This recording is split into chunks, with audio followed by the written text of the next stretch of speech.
usibye n'umukuru w'igihugu uhabwa ibikombe n'amahanga kubwo kwesa imihigo no guteza imbere ikoranabuhanga n'itumanaho, n'abaturage ubwabo ntibiyumvisha uko maginga naho igihugu kigeze mu iterambere. Usanga abaturage b'agace runaka bakigorwa n'itumanaho rya telefone, rezo cyangwa se network. Nyamara usibye kuba iyo ugeze hirya no hino mu gihugu hari aho usanga hatabarizwa rezo ya telefone, cyane cyane mu bice by'ibikombe by'imisozi miremire ibarizwa mu Rwanda.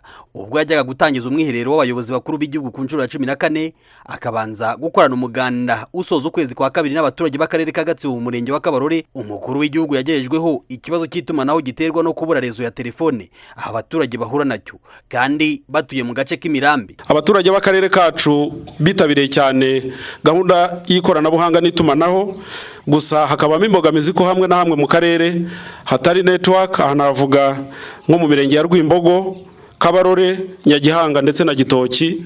Tukaba twumva inzego zibishinzwe zidufashije kugira ngo iyo network iboneke, cyaba ari igisubizo gikomeye. Byagaragaye nk'ibitunguranye ku mukuru w'igihugu, ndetse habura n'umwe mu bayobozi bakuru bafite mu nshingano iki kibazo bagira icyo bagisobanuraho. Aha ngo ntabwo amatelefone yanyu akora neza bayafite. Kubera iki? Ariko hano abantu bakora ku bintu ababishinzwe ni bande? Philbert ntabwo ari hano. Yagiye ahandi. Ntabwo bakora, ntawe uri hano. Nta bantu bakora mu itumanaho bari hano. Ibyo umuyobozi w'akarere ka Gatsibo yavuze mu ijambo rye bishimangirwa n'abaturage ayoboye bahura n'iki kibazo umunsi ku wundi. Icyakora ngo mu mudugudu wa Simbwa, akagari ka Simbwa ya Kabarore, ahabereye uyu muganda ntibaremerewe cyane n'iki kibazo nko mu yindi mirenge isigaye, nubwo ngo ubuke bwa rezo yaho nabwo bwangiza gahunda zabo. Zigira rezo nkeya uretse Rwimbogo, za Rwimbogo ira mirenge ya Rwimbogo n'indi mirenge yo hirya, hano tujya tugira rezo nkeya. Rezo zo ziboneka rimwe na rimwe, ariko rimwe ikaboneka ubundi ikabura, ariko rimwe na rimwe ikabura ubundi ukayitegereza ikaboneka. Ariko umukuru w'igihugu yatashe asezeranyije abaturage ko iki kibazo bafashe nk'umwihariko kuri bo kigiye gukemurwa vuba. Ariko ndabibakemurira, ubwo baraza kubinsobanurira.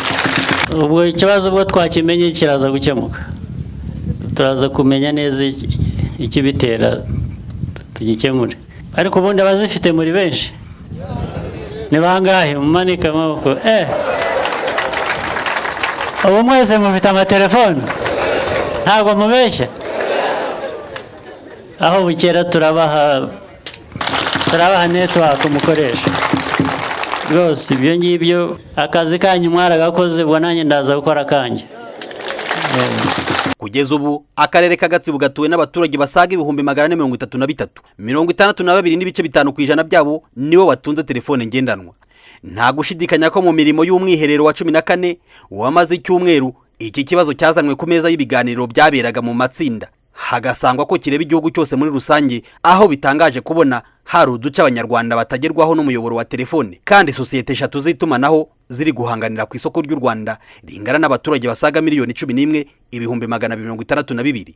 Muri bo miliyoni zisaga 8,787 bangana na 78% batunze telefone ngendanwa. Ibi byatumye ikibazo cya rezo cyangwa se network ya telefone mu Rwanda idahagije hamwe na hamwe gifatirwa umwanzuro wa 23/26 yafatiwe muri uyu mwiherero, usaba abo bireba ukwihutisha kugeza mu gihugu hose imiyoboro y'itumanaho, communication network, no kuyibyaza umusaruro.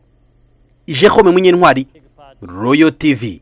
Have been driven by ICTs.